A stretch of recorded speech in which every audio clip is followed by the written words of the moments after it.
সকলোৱে মই ভাবোঁ যে জানে যি ঠাইত হায়াতৰ হোটেল নিৰ্মাণ কৰিবলৈ চৰকাৰে লৈছে আৰু এটা টি ট্ৰাইবছ মিউজিয়াম নিৰ্মাণ কৰিবলৈ লৈছে, দুয়োটাৰে কাম আৰম্ভ হৈছিল। সেই ঠাইটুকুৰা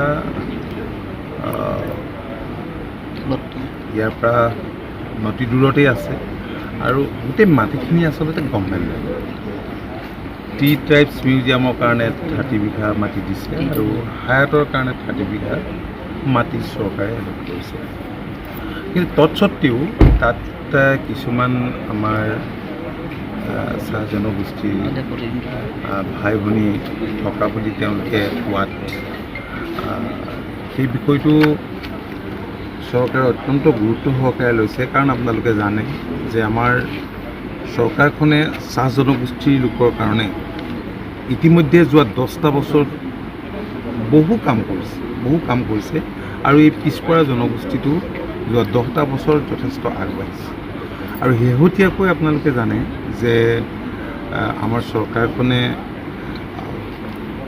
মাটিৰ পট্টা দিয়াৰ কাম আৰম্ভ কৰিছে। ইতিমধ্যে প্ৰায় 30,000 লোকে মাটিৰ পট্টা লাভ কৰিছে আৰু লক্ষ্য হ'ল 3.5 লাখ লোকক মাটিৰ পট্টা দিয়া। কাৰণ 200 বছৰ চাহ উদ্যোগটো গঢ় দিয়াত চাহ জনগোষ্ঠীৰ লোকৰ যি অৰিহণা, সেই অৰিহণাক সকলোৱে স্বীকাৰ কৰিব লাগিব আৰু অসমৰ ভাষা কৃষ্টি সংস্কৃতি গঢ় দিয়াত এই চাহ জনগোষ্ঠীৰ লোকসকলৰ অৱদান অনস্বীকাৰ্য। আৰু সেইবাবেই আমাৰ চৰকাৰখনে মাননীয় মুখ্যমন্ত্ৰী ডক্টৰ হিমন্ত বিশ্ব শৰ্মা ডাঙৰীয়াৰ সবল তথা দূৰদৰ্শী নেতৃত্বত ইমানখিনি কাম কৰিছে।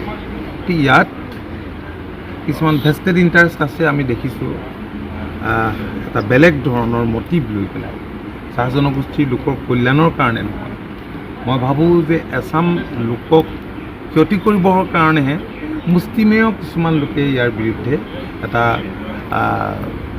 যোৱা সময়ছোৱাত এটা নতুন ধাৰণা দিবৰ কাৰণে চেষ্টা অব্যাহত ৰাখিছে। এতিয়া কথা হ'ল যে কাম ইয়াত চলি আছে আৰু তথাপিও এই যিটো সমস্যা, বিভিন্ন সময়ত চাহ জনগোষ্ঠীৰ লোকৰ মাটিৰ উচ্ছেদ কৰা বুলি যিটো অভিযোগ উঠিছে, এই সম্পৰ্কত আগতে পূৰ্বতে দিশত কেইবাবাৰো আলোচনাও হৈছিল বেলেগ বেলেগ পৰ্যায়ত, মন্ত্ৰী লেভেলত চাহ জনগোষ্ঠীৰ জাতীয় সংগঠনৰ প্ৰতি আলোচনা হৈছিল। যিবিলাক সংগঠনে চাহ জনগোষ্ঠীৰ লোকৰ কল্যাণৰ কাৰণে সদায় মাত মাতি আহিছে, যোগাযোগ অব্যাহত ৰাখিছে, সেইসকলৰ লগত আলোচনা কৰা হৈছিল। তেওঁলোকে কৈছিল যে এনে পৰিয়াল কেতবোৰ থকা বুলি আমাকো কৈছে, গতিকে সেইসকলক সংস্থাপনৰ কাৰণে আৰু মানে ঘৰেই হওক মাটিয়েই হওক তেওঁলোকক দিব লাগে। আৰু যিবিলাকে আজি ক্লেইম কৰিছে, যিবিলাকে তেওঁলোকৰ মাটি যোৱা বুলি ক্লেইম কৰিছে, সেইসকলেও কৈছিল যে আমি প্ৰথমতে কৈছিল 30টা পৰিয়াল আমি ক্ষতিগ্ৰস্ত হৈছিলোঁ, তাত আমাৰ ভোগ দখল আছিল, আমি বহুদিন প্ৰতিবাদী কৰিছিলোঁ। কিন্তু আমি জনাত একেবাৰে কথাটো সত্য নহয়। য'ত টি মিউজিয়ামটো কৰিবলৈ লৈছে বা এই ঠাইটুকুৰাত কৰিবলৈ লৈছে, তাত হয়তো ইমান মানুহ নাই বুলিয়ে স্থানীয় লোকে ক'ব খুজিছে। যে কি নহওক, কিন্তু ইতিমধ্যেই জাতীয় সংগঠনবিলাকৰ লগত আলোচনা কৰাৰ পাছত মাননীয় মুখ্যমন্ত্ৰীয়ে সাহায্য বুজি পায়। কিন্তু সেই পৰিয়ালবিলাক যিহেতু দুখীয়া লোক, তেওঁলোকক 5 লাখ টকাকৈ দিয়াৰ এটা সিদ্ধান্ত কৰি পেলাই 3 লাখ টকাৰ প্ৰথম কিস্তি ইতিমধ্যে দিলে। তাৰে 22টা পৰিয়ালে ইতিমধ্যে গ্ৰহণো কৰিলে আৰু তেওঁলোকক প্ৰধানমন্ত্ৰী আৱাস গৃহ যোজনা যি আছে, যি 3.5 লাখ মাটিৰ পট্টা দিয়া লোকক চৰকাৰে PMY গ্ৰামীণৰ জৰিয়তে উপকৃত কৰিম বুলি ব্যৱস্থা লৈছে, সেই কামো তেওঁলোকক কৰি দিয়া হ'ব বুলি ক'লে। আৰু তেওঁলোক থকা স্থানত থকা মাটিখিনিও তেওঁলোকক দিয়াৰ কাৰণে যাৱতীয় প্ৰক্ৰিয়া আৰম্ভ কৰিলে।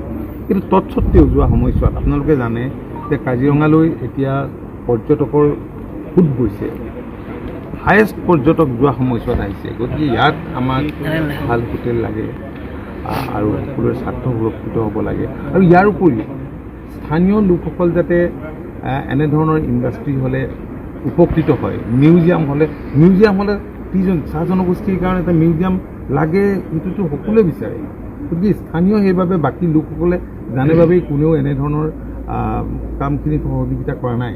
আমি যি দেখিছোঁ তেওঁলোকে ফিল্ড মিউজিয়ামটো বিচাৰিছে আৰু স্কিল ডেভেলপমেণ্টৰ ট্ৰেইনিং কৰাৰ বাবেও সিদ্ধান্ত গ্ৰহণ হৈছে।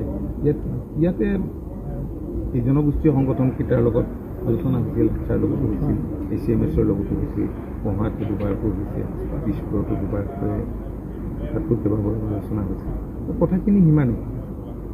এতিয়া জেগাডোখৰ ইংলে পথাৰ বুলি এটা নাম আহিছে।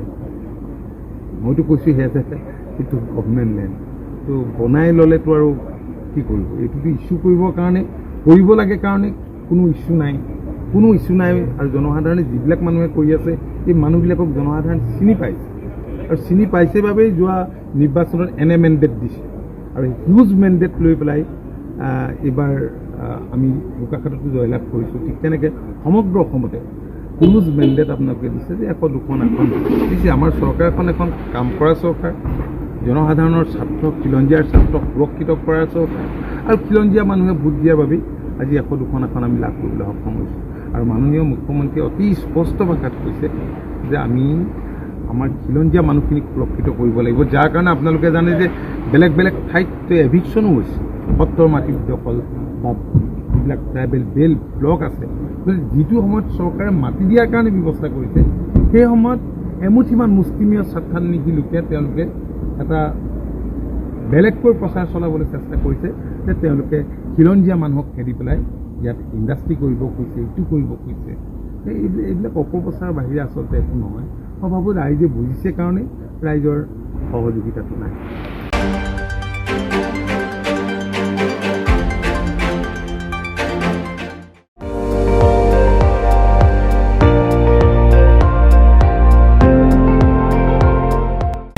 আপুনি চাই আছে ND24, সৰ্বশ্ৰেষ্ঠ নহয় সৰ্বোত্তমৰ দৌৰত।